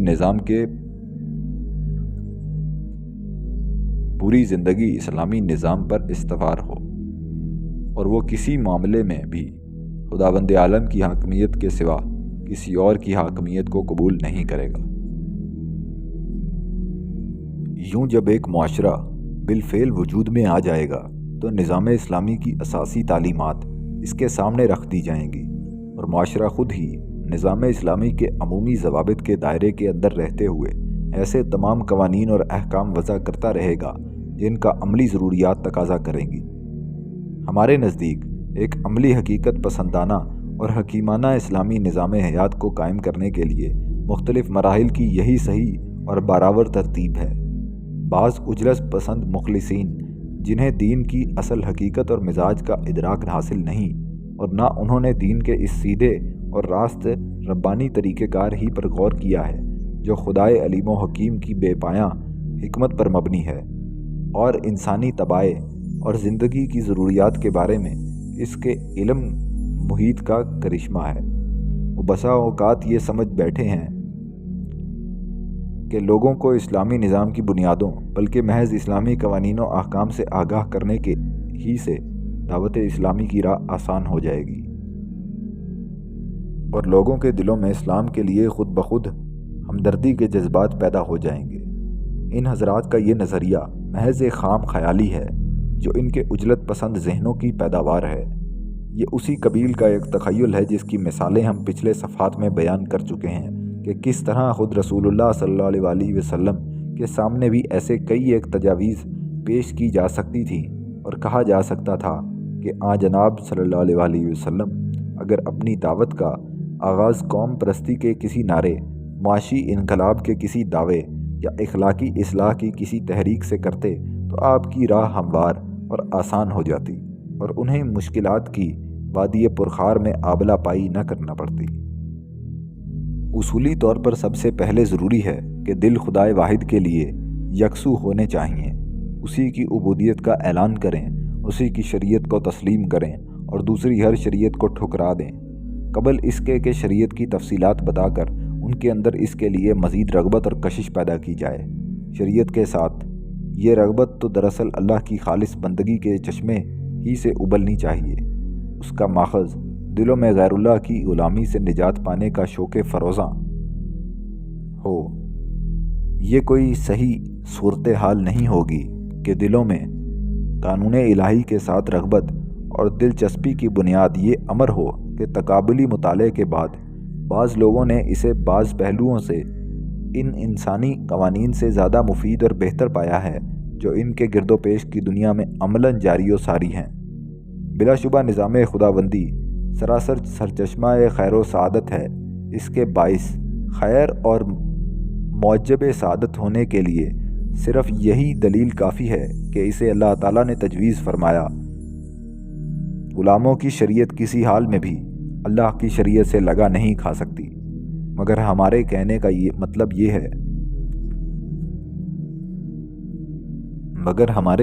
مطلب یہ ہے کہ یہ حقیقت نفس الامری دعوت اسلامی کی بنیاد نہیں ہے۔ دعوت کی بنیاد صرف اسلام ہے، اور اسلام جس حقیقت کا نام ہے وہ یہ ہے کہ اللہ کی شریعت کو ہر حال میں بلا چون و چرا قبول کیا جائے، اور دوسری تمام شریعتوں کو اور ان کی ہر شکل کو قبول کرنے سے انکار کر دیا جائے۔ اس کے سوا اسلام کا کوئی مفہوم نہیں ہو سکتا۔ جسے اس ابتدائی اسلام سے رغبت اور وابستگی ہوگی، اس کا آخری فیصلہ بھی ظاہر ہے کہ شریعت کے حق ہی میں ہوگا، مگر اس کے بعد وہ اس بات کا محتاج نہیں رہے گا کہ اسلامی نظام کی آن بان، اس کے حسن و جمال اور اس کی افضلیت و برتری کی تفصیلات سنا کر اسے ترغیب دی جائے۔ اور جذبہ شوق ابھارا جائے۔ یہ ہے ایمان کے بدیہی حقائق میں سے ایک اہم اور بنیادی حقیقت۔ اسلام نے جاہلیت کا مقابلہ کیسے کیا؟ ان تفصیلات کے بعد اب ہم یہ بتا دینا بھی ضروری سمجھتے ہیں کہ قرآن حکیم نے مکہ کی 13 سالہ زندگی میں عقیدے اور ایمان کے مسئلے کو کس طرح حل کیا۔ قرآن نے عقیدے کو مجرد نظریہ، تھیوری کی صورت میں یا الہیات کے روپ میں نہیں پیش کیا، اور نہ اس کے بیان میں وہ انداز اختیار کیا ہے جو ہمارے علم الکلام کے کلامی بحثوں کے باب میں اختیار کیا ہے۔ اس کے برعکس قرآن ہمیشہ انسان کی فطرت کو اپیل کرتا ہے اور ان چیزوں سے اپنے دلائل اور اشارات اخذ کرتا ہے جو خود انسان کے اپنے نفس میں اور ارد گرد کے ماحول میں پائے جاتے ہیں۔ وہ انسان کی فطرت کو اوہام و خرافات کے انباروں کے نیچے سے نکالتا ہے اور ادراک کی اس فطری صلاحیت کو جلا بخشتا ہے جو زنگ آلود ہو چکی ہوتی ہے اور بیکار ہو چکی ہوتی ہے۔ اسی طرح قرآن انسانی فطرت کے دریچوں کو وا کرتا ہے اور اسے اس قابل بنا دیتا ہے کہ اس کے مؤثر اور لطیف اشارات کو سمجھ سکے اور انہیں قبول کر سکے۔ یہ تو قرآن کی تعلیمات کا ایک عام پہلو تھا۔ اس کی انقلابی تعلیمات کا خاص پہلو یہ تھا کہ اس نے توحید کی بنیاد پر سوسائٹی کے اندر ایک عملی جنگ چھیڑ رکھی تھی اور ان جاہلی نظریات اور روایات کے خلاف معرکہ آرائی کر رکھی تھی جن کے ملبے کے نیچے انسانیت مدفون تھی اور فطرت انسان معطل اور اپاہج۔ لہٰذا ان مخصوص حالات کے مقابلے کے لیے اسلام کے لیے یہ شکل مناسب نہ تھی کہ اسے ایک نظریے کے طور پر پیش کیا جاتا، بلکہ یہی مناسب صورت تھی کہ وہ عملی مقابلے کا عزم لے کر میدان کارزار میں اترے اور انسان کے دل و دماغ پر جو فکری اور عملی پردے پڑے ہوئے تھے انہیں چاک کرے اور ان تمام چٹانوں کو پاش پاش کرے اور ان تمام دیواروں کو رستے سے ہٹائے جو انسان کے حق تک رسائی حاصل کرنے میں حائل کر دی گئی تھی۔ اسی طرح عقلی مجادلے کا اسلوب بھی جو قرون مابعد میں علم الکلام کا طریقہ رہا ہے اور جس کا سارا دار و مدار لفظی منطق پر تھا، اسلام کو پیش کرنے کی مناسب صورت نہ تھی، اس لیے کہ قرآن تو پورے انسانی ماحول اور اس کے متحرک اسباب و عوامل سے زور آزما تھا اور پوری انسانیت سے ہم کلام تھا جو بگاڑ کے بے کراں سمندر میں ڈوبی ہوئی تھی۔ اس مقصد کے لیے الہیات کا انداز بیان بھی اس کے لیے مفید نہ تھا، اس لیے کہ اسلامی عقیدہ اگرچہ وجدان سے تعلق رکھتا ہے مگر وہ در حقیقت عملی زندگی کا ایک لائحہ پیش کرتا ہے اور عمل کی دنیا میں اس کا نفاذ کرتا ہے۔ الہیات کی نظری بحثوں اور ذہنی خیال آرائیوں کی طرح وہ زندگی کے محدود اور تنگ دائرے میں محصور نہیں رہتا۔ قرآن ایک طرف اسلامی جماعت کے دلوں میں عقیدے کی عمارت چنتا ہے اور دوسری طرف ساتھ ہی اس جماعت کو لے کر ارد گرد کے جاہلی قلعوں پر قوت کے ساتھ حملہ آور ہوتا ہے، اور خود اسلامی جماعت کے افکار و اعمال اور اخلاق و معاملات کے اندر بھی جو جاہلی اثرات اسے نظر آتے ہیں ان کے خلاف بھی بھرپور جنگ لڑتا ہے۔ چنانچہ انہی بلا خیز حالات و عوامل کے منجدار میں اسلامی عقیدے کی تعمیر ہوئی، لیکن نظریہ یا الہیات کی شکل میں نہیں اور نہ کلامی جدلیات کے لباس میں، بلکہ زندگی سے لبریز فعال اور نامی آرگینک تحریک کی شکل میں، جس کا مظہر قرآن کی تیار کردہ مذکورہ جماعت اسلامی تھی۔ اس جماعت کا پورا ارتقاء افکار کے لحاظ سے، اخلاق و کردار کے لحاظ سے اور تربیت و تعلیم کے لحاظ سے اسلام کے تحریکی تصور کے تحت ہوا۔ اسے جو تربیت ملی اس میں یہ روح کار فرما تھی کہ یہ جماعت دراصل ایک ایسا منظم اور مارکہ آرا لشکر ہے جسے جاہلیت سے نبردآزما ہونا ہے۔ چنانچہ اس تحریک کا ارتقاء خود عقیدہ و فکر کے ارتقاء کی عملی تفسیر تھا۔ یہ ہے اسلام کا صحیح طریقہ کار جو اسلام کی فطرت اور روح کا صحیح عکاس ہے۔ اسلام نظری نہیں بلکہ عملی دین ہے۔ دعوت اسلامی کے علمبرداروں کو دین کے مزاج اور اس کے تحریکی طریقہ کار کا یہ پہلو جسے ہم نے اوپر بیان کیا ہے اچھی طرح ذہن نشین رکھنا چاہیے۔ اس پہلو پر غور کرنے سے انہیں معلوم ہوگا کہ عقیدے کی تعمیر و تشکیل کا وہ طویل مرحلہ جو مکہ کی زندگی میں گزرا، ایسا نہیں ہے کہ اس میں اسلام کو صرف نظریاتی طور پر سیکھنے سکھانے ہی پر اکتفا کیا گیا ہو۔ در حقیقت تعمیر عقیدے کا مرحلہ اور وہ مرحلہ جس میں اسلامی تحریک کی عملاً تنظیم کی گئی اور اسلامی جماعت کی بالفعل داغ بیل ڈالی گئی، دو جداگانہ اور ایک دوسرے سے منفک مرحلے نہیں تھے، بلکہ یہ دونوں ایک ہی مرحلے تھے جس میں بیک وقت عقیدے کی تخم ریزی بھی کی گئی، اسلامی تحریک اور اسلامی جماعت کا قیام بھی عمل میں لایا گیا اور اسلام کے عملی وجود کا ڈھانچہ بھی تیار کیا گیا۔ اس لیے آئندہ جب کبھی احیاء اسلام کی کوشش کی جائے تو اسی جامع طریقے کو اختیار کیا جانا چاہیے۔ مناسب یہی ہے کہ تعمیر عقیدے کا مرحلہ دراز تر ہو، تعمیر کا کام کشاں شرمندہ تکمیل ہو، ہر قدم گہرائی اور استحکام کا آئینہ دار ہو۔ اس مرحلے کو عقیدے کی کھوکھلی نظری بحثوں کی نظر نہ کیا جائے، بلکہ اس مرحلے میں عقیدہ ایک ایسی زندہ حقیقت بن کر دیدہ نواز ہو جو اپنی فطری ترتیب کے ساتھ عقیدے میں ڈھلے ہوئے دلوں کی شکل میں ہو، ایسے متحرک جماعتی نظام کی شکل میں ہو جس کا داخلی اور خارجی ارتقاء خود عقیدے کے ارتقاء کا مظہر ہو، ایسی عملی تحریک کی شکل میں ہو جو جاہلیت کو میدان عمل میں اتر کر للکار رہی ہو اور نہ صرف فکر و نظر کے محاذ پر بلکہ عمل و کردار کے محاذ پر بھی اس سے گرمِ پیکار ہوتا کہ یہ عقیدہ پیکر محسوس میں تبدیل ہو جائے اور اس کشمکش کے اندر رہ کر نشوونما حاصل کرے۔ جہاں تک اسلام کا تعلق ہے، یہ بات اس کے نزدیک انتہائی غلط ہی نہیں، انتہائی خطرناک بھی ہے کہ عقیدہ اسلامی کھوکھلے نظریے کی شکل میں ارتقاء پذیر ہو اور محض نظری بحث و تمہیس اور مجرد فکری تحقیق و جستجو کے میدان میں محدود رہے۔ قرآن کریم نے مکی دور میں عقیدے کی تعمیر و استحکام پر پورے 13 سال اس وجہ سے نہیں صرف کیے تھے کہ وہ یک بارگی نازل ہو گیا تھا۔ اللہ تعالیٰ اگر چاہتا تو پورا قرآن یک بارگی نازل کر دیتا اور پھر وہ اس کے ماننے والوں کو کم و بیش 13 برس تک کچھ نہ کہتا، یہاں تک کہ وہ اس عرصے میں اسلامی نظریے پر علمی اور نظری دونوں لحاظ سے عبور حاصل کر لیتے، مگر اللہ تعالیٰ نے یہ طریقہ اختیار نہیں فرمایا، اسے کچھ اور ہی منظور تھا۔ وہ دنیا کے اندر ایک لاسانی نظام زندگی کو جاری و ساری کرنا چاہتا تھا۔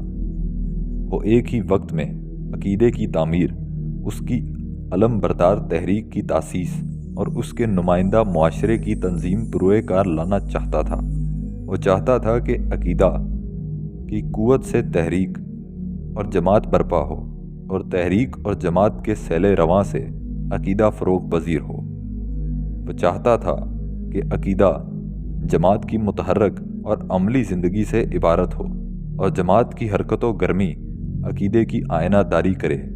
اللہ تعالیٰ جانتا تھا کہ انسانوں کی اصلاح اور معاشرے کی صحت مندانہ تشکیل ایسا کام نہیں ہے کہ راتوں رات ہو جائے، اس لیے کہ عقیدے کی تعمیر و فروغ میں اتنی ہی مدت لازماً صرف ہوتی ہے جتنی مدت کسی فرد کی اصلاح اور جماعت کی تشکیل و تنظیم کے لیے درکار ہوتی ہے۔ کہ ادھر عقیدے کی تعمیر پایا تکمیل کو پہنچے اور ادھر ایک ایسی مضبوط جماعت منصع شہود پر آ جائے جو اس کا مظہر حقیقی اور عملی تفسیر ہو۔ اس دین کا یہی مزاج ہے۔ قرآن کریم کے مکی دور سے بھی اس کے اس مزاج کا ثبوت ملتا ہے۔ ہمیں دین کا مزاج شناس ہونا چاہیے اور اپنی بےتاب خواہشات اور بے بضاعت انسانی نظریات سے ہزیمت خوردہ احساسات کی رو میں بہہ کر دین کے مزاج میں تغیر و تبدل کرنے کی کوشش نہ کرنی چاہیے۔ دین اپنے اسی مخصوص مزاج کے کرشموں سے پہلے بھی امت مسلمہ کے نام سے ایک عظیم امت کی تخلیق کا کارنامہ سر انجام دے چکا ہے، اور آئندہ بھی جب کبھی امت مسلمہ کو دنیا میں دوبارہ کھڑا کرنے کا ارادہ کیا جائے گا تو دین کے اسی مزاج اور طریقہ کار کی روشنی میں اسے تیار کیا جا سکے گا۔ ہمیں یہ بخوبی سمجھ لینا چاہیے کہ ایسی ہر کوشش غلط ہے اور خطرناک بھی جس کا مقصد یہ ہو کہ اسلام کے زندہ و تابندہ عقیدے کو، جسے ایک حرکت پذیر توانا اور جیتے جاگتے معاشرے کے رگ و پے میں سرائیت کرنا چاہیے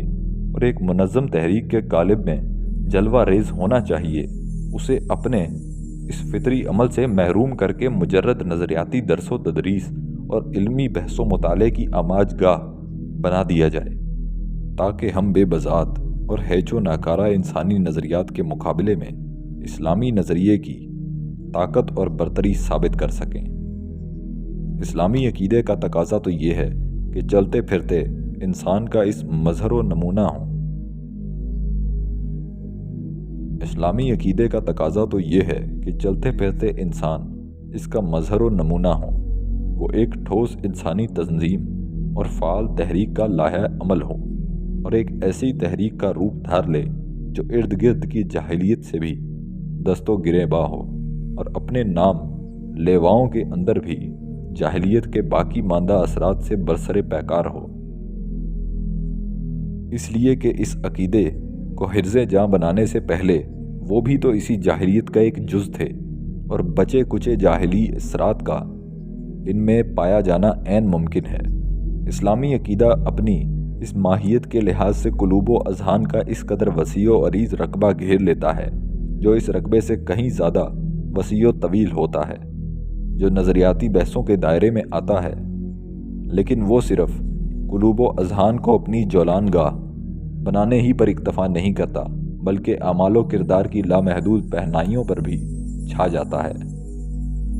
الوہیت، کائنات، زندگی اور انسان، یہ وہ مباحث ہیں جن کے بارے میں اسلام کا تصور نہایت جامع، ہمہ گیر اور کامل ہی نہیں، حقیقت پسندانہ اور ایجابی بھی ہے۔ اسلام اپنے مزاج اور فطرت کی بنا پر یہ گوارا نہیں کرتا کہ وہ نرے عقلی اور علمی تصور کا تجریدی ڈھانچہ بن کر رہ جائے، یہ اس کے فطرت کے بھی منافی ہے اور اس کی غایت اور نصب العین کے بھی خلاف ہے۔ اسے جو بات پسند ہے وہ یہ ہے کہ وہ زندہ انسانوں کے پیرائے میں نمودار ہو، ایک زندہ تنظیم اس کی نمائندہ اور ایک عملی تحریک اس کی عملی تفسیر ہو۔ اس کا طریقہ ارتقا بھی نرالا ہے، یہ چلتے پھرتے افراد، سیماب آسا تنظیم اور فعال تحریک کے اندر سے کھیتی کی طرح اگتا اور نشونما پاتا ہوا اس مرحلہ پختگی تک پہنچ جاتا ہے جہاں نظری لحاظ سے بھی اور عمل و واقع کے لحاظ سے بھی اس کی تکمیل ہو جاتی ہے۔ اپنے دور نمو میں وہ کبھی مجرد نظریہ کی حیثیت سے زندگی کے عملی مسائل سے الگ تھلگ نہیں رہتا، بلکہ واقع اور عمل اور حرکت کے جلو میں تمام مراحل طے کرتا ہے۔ رہا یہ طریقہ کہ پہلے اسلامی تصور کی نظری اور تجریدی حیثیت سے پخت و پز کر لی جائے اور بعد میں اسے تحریک و عمل کی دنیا میں پروان چڑھایا جائے، تو نشونما کا ایسا طریقہ اس دین کی فطرت، اس کے نصب العین، اس کی مخصوص ترکیب عنصری ہر لحاظ سے نامناسب بھی ہے اور خطرناک اور نقصان دہ بھی۔ اللہ تعالیٰ کا ارشاد ہے، اور اس قرآن کو ہم نے تھوڑا تھوڑا کر کے نازل کیا ہے تاکہ تم ٹھہر ٹھہر کر اسے لوگوں کو سناؤ، اور اسے ہم نے موقع موقع سے بتدریج اتارا ہے۔ سورہ بنی اسرائیل آیت نمبر 106۔ اس ارشاد کی روح سے اسلام میں دونوں پہلو قصداً بیک وقت اختیار فرمائے گئے ہیں، قرآن کی رفتہ رفتہ تنزیل اور پھر اسے لوگوں کو ٹھہر ٹھہر کر سنانا۔ یہ طریقہ اس لیے اختیار فرمایا گیا تاکہ عقیدے کی بنیادوں پر تعمیر ہونے والا نظام ایک زندہ اور فعال تنظیم کے پیکر میں نمودار ہو کر پایہ تکمیل کو پہنچے، نہ کہ نظریہ محض کی شکل میں۔ دین کا طریقہ فکر و عمل بھی ربانی ہے۔ اس دین کے علم برداروں کو یہ بات بھی اچھی طرح ذہن نشین کر لینی چاہیے کہ جس طرح یہ دین ربانی نظام ہے، اسی طرح اس کا طریقہ کار بھی وحی الہی پر مبنی ہے۔ دین کی اصل فطرت اور اس کے طریقہ کار دونوں میں مکمل مناسبت اور ہم رنگی ہے، چنانچہ دین کو اس کے مخصوص طریقہ کار کے تحت روبہ عمل نہ لانا صحیح لا حاصل ہے۔ دونوں کو ایک دوسرے سے جدا نہیں کیا جا سکتا۔ نیز یہ بھی سمجھ لینا چاہیے کہ جس طرح یہ دین فکر و نظر کے انقلاب سے کردار و عمل کی دنیا میں انقلاب برپا کرنے کے لیے آیا ہے، اسی طرح اس کا مشن یہ بھی ہے کہ وہ اس منہاج فکر کو بھی بدل ڈالے جو عقیدے کی تعمیر اور عملی زندگی میں انقلاب برپا کرنے کے لیے اختیار کیا جاتا ہے۔ یہ دین عقیدے کی تعمیر بھی کرتا ہے اور امت کی تشکیل بھی، اور ساتھ ہی اپنے مخصوص نظام فکر کو بھی فروغ دیتا ہے، اور اسے رائج کرنے پر اسی درجہ قوت صرف کرتا ہے جس درجہ عقیدے کی تاسیس اور عمل کی تبدیلی پر کرتا ہے۔ چنانچہ اس دین کا مخصوص نظام فکر، اس کی مخصوص آئیڈیالوجی اور اس کی مخصوص نوعیت کی جاندار تحریک، یہ تینوں جدا جدا اور الگ نہیں ہیں، بلکہ بیک وقت سر انجام پاتے ہیں، کیونکہ ایک ہی پھول ہے جس کی یہ پنکھڑیاں ہیں۔ تشریح بالا سے ہمیں معلوم ہو گیا ہے کہ دین کا اپنا مخصوص طریقہ کار ہے۔ اب دوسرے قدم پر ہمیں یہ بھی معلوم رہنا چاہیے کہ یہ طریقہ کار منفرد ہے اور ابدی ہے۔ یہ طریقہ کار دعوت اسلامی کے کسی مخصوص مرحلے سے وابستہ نہیں ہے، نہ یہ کسی مخصوص حالات رکھنے والے کسی ماحول کے لیے اترا ہے، نہ صرف ان حالات کے لیے تجویز کیا گیا ہے جو اولین اسلامی جماعت کے قیام کے وقت موجود تھے، بلکہ یہ طریقہ کار زمان و مکان کی قیود سے آزاد ہے، اور جب کبھی دین حق کا قیام و فروغ عمل میں آئے گا، اسی طریقہ کار کے نتیجے میں آئے گا۔ اسلام کی ذمہ داری محض اتنی نہیں ہے کہ وہ لوگوں کے عقائد و اعمال میں انقلاب برپا کر دے، بلکہ یہ بھی اس کی ذمہ داری میں شامل ہے کہ وہ لوگوں کے طرز فکر اور انداز نظر کو بھی بدل ڈالے، اور تصورات اور حالات کے بارے میں ان کے زاویہ نگاہ میں بنیادی تبدیلی پیدا کر دے۔ چونکہ اسلام کا نظام فکر بھی ہدایت الہی ہی سے ماخوذ ہے، اس لیے یہ اپنی فطرت و ساخت کے لحاظ سے ان تمام ناقص و بے روح اندازہ فکر و نظر سے سراسر مختلف ہے جنہیں فانی اور کوتاہ نظر انسانوں نے تخلیق کیا ہے۔ جب ہم اسلام کو ایک نظریہ مجرد کی حیثیت سے سمجھنے کی کوشش کرتے ہیں اور چاہتے ہیں کہ یہ صرف بحث و مطالعے کے حلقے کی رونق بنا رہے، تو اس طرح ہم اسے اس کے ربانی طریقہ کار اور ربانی طرز فکر دونوں سے جدا کر دیتے ہیں، اور اسے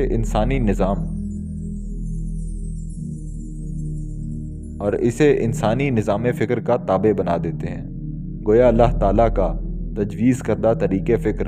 معاذ اللہ انسانی طریقہ فکر سے فروتر ہے، اور ہم فکر و عمل کے خدائی نظام کو ترقی دے کر اسے انسانی نظاموں کے ہم پلہ کر دینا چاہتے ہیں۔ یہ زاویہ نگاہ انتہائی خطرناک اور مضر ہے، اور اس انداز کی ذہنی و فکری ہزیمت ملت کے لیے سخت تباہ کن ثابت ہوا کرتی ہے۔ نظام حق ان سب اصحاب کو جو دعوت اسلامی کے میدان میں سرگرم عمل ہیں، فکر و تدبر کے مخصوص پیمانے اور اسلوب دیتا ہے، جن کی بدولت وہ ان تمام پیمانوں اور اسالیب کی خرابیوں سے بچ سکتے ہیں جو جاہلیت نے دنیا بھر میں رائج کر رکھے ہیں، اور جنہوں نے خود ہماری عقلوں کو معوف اور ہماری تعلیم و ثقافت کو زہر آلود کر رکھا ہے۔ اس فتنہ عظیم کے مقابلے میں اگر ہم نے اس دین کو ایسے انداز سے سمجھنے کی کوشش کی جو اس کی فطرت کے لیے بالکل اجنبی ہے اور جاہلیت غالبہ ہی کا ایک نتیجہ ہے، تو ہماری یہ کوشش دوہرے خسارے پر منتج ہوگی۔ ایک طرف ہم دین کو اپنے اصل وظیفے اور عمل سے معطل کر دیں گے جسے سر انجام دینے کے لیے وہ انسانیت کے پاس آیا ہے، اور دوسری طرف ہم بحیثیت انسان اپنے آپ کو ایک ایسے سنہری موقع سے بھی محروم کر لیں گے جس میں ہم عصر حاضر کے جاہلی نظام سے گلو خلاصی کرا سکتے تھے، اور جاہلیت کے ان تمام زہریلے اثرات سے اپنے آپ کو بچا سکتے تھے جو ہمارے ذہنوں اور ہماری تربیت میں پائے جاتے ہیں۔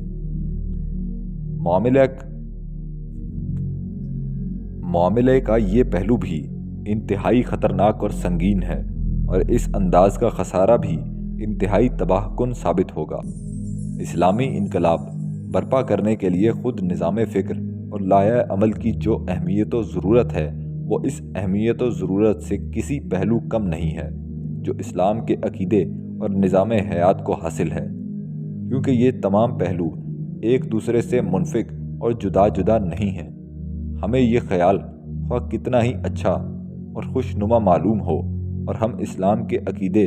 اور نظام کی خوبیوں کو زبان و قلم سے چاہے کتنا ہی واضح کرتے پھریں، مگر یہ حقیقت ہماری نگاہوں سے اوجھل نہیں ہونی چاہیے کہ ہماری یہ خدمت دنیا کے اندر اسلام کو کبھی ایک واقعہ اور تحریک کی صورت میں برپا نہیں کر سکتی، بلکہ یہ بات بھی فراموش نہ کرنی چاہیے کہ اس شکل میں اگر ہم اسلام کو پیش کرتے رہیں گے تو اس سے باہر کے لوگ نہیں، صرف وہ گروہ ہی استفادہ کر سکے گا جو بالفعل اسلامی تحریک کے لیے کام کر رہا ہے، اور خود یہ گروہ بھی زیادہ سے زیادہ اس سے جو استفادہ کر سکے گا وہ یہ ہے کہ اپنے تحریکی سفر میں وہ جس مرحلے تک پہنچ چکا ہے اس مرحلے کی ضرورت و تقاضا کو اس کی مدد سے پورا کر سکے۔ لہٰذا اس مناسبت سے میں دوبارہ یہ کہوں گا کہ اصل طریقہ یہ ہے کہ ایک طرف اسلامی عقیدے کو بلا تاخیر عملی تحریک میں تبدیل ہونا چاہیے، اور دوسری طرف یہ تحریک بھی اسی ساتھ سے عقیدے کی صحیح تصویر اور حقیقی ترجمان ہونی چاہیے۔ میں مقرر کہوں گا کہ اسلام کے غلبے کا یہی فطری طریقہ کار ہے،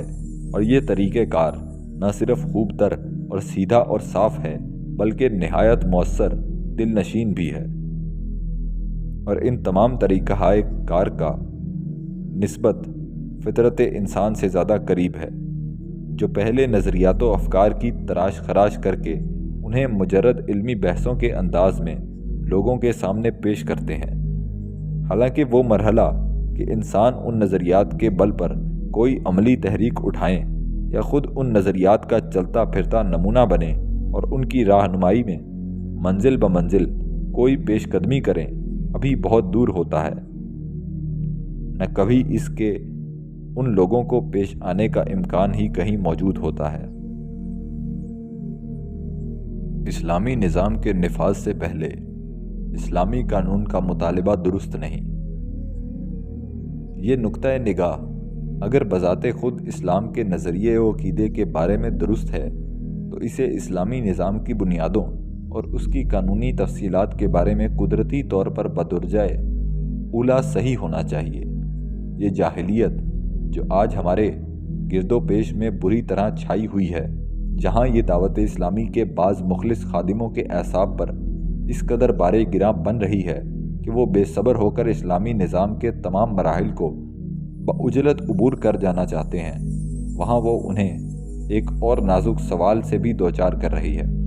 وہ ان سے بار بار یہ سوال کرتی رہتی ہے کہ اس نظام کی تفصیلات کیا ہیں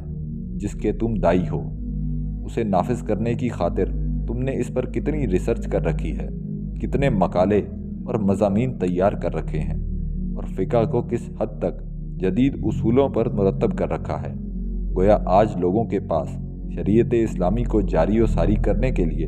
اور کسی چیز کی کمی نہیں ہے، صرف فقہی احکام اور فقہی تحقیقات کی کمی ہے۔ وہ اللہ کی حاکمیت کو بھی مان چکے ہیں اور اللہ کی شریعت کو حاکم بنانے پر بھی راضی ہیں،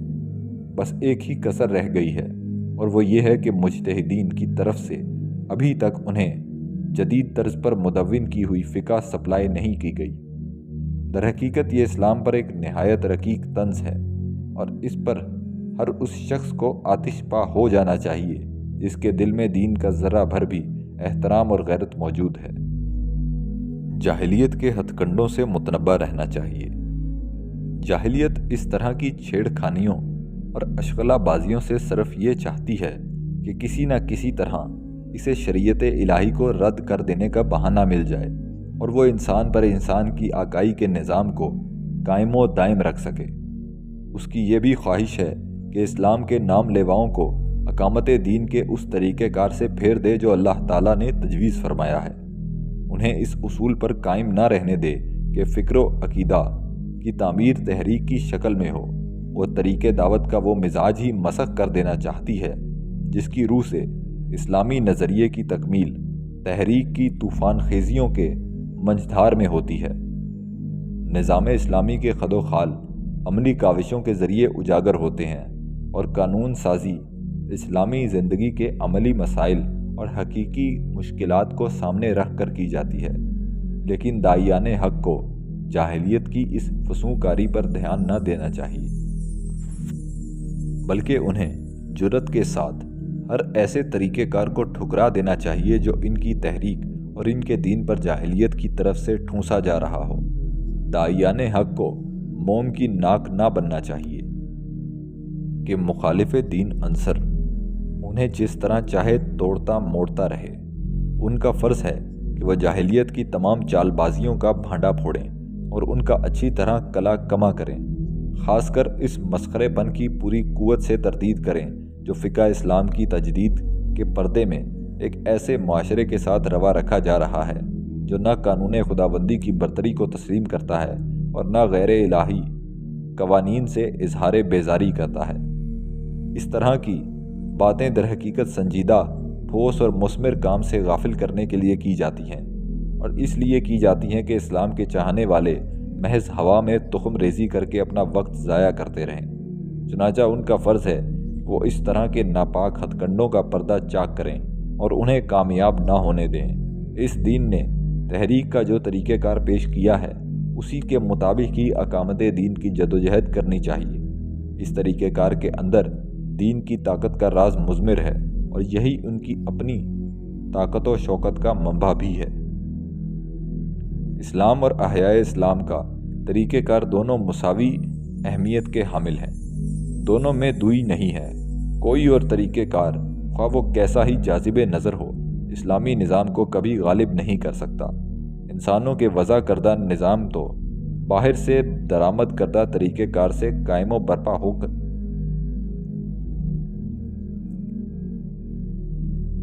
انسانوں کے وضع کردہ نظام تو باہر سے درآمد کردہ طریقہ کار سے قائم و برپا ہو سکتے ہیں، لیکن ہمارے نظام کو بروئے کار لانے سے وہ قاصر ہیں۔ لہٰذا اسلامی تحریک کے لیے اقامت دین کے مخصوص طریقہ کار کی پابندی اتنی ہی لازم ہے جتنی خود اسلام کے بنیادی عقیدے اور اس کے نظام حیات کی پابندی۔ سورہ بنی اسرائیل آیت نمبر 9۔ یہ قرآن اس راستے کی طرف رہنمائی کرتا ہے جو بالکل سیدھا اور صاف ہے۔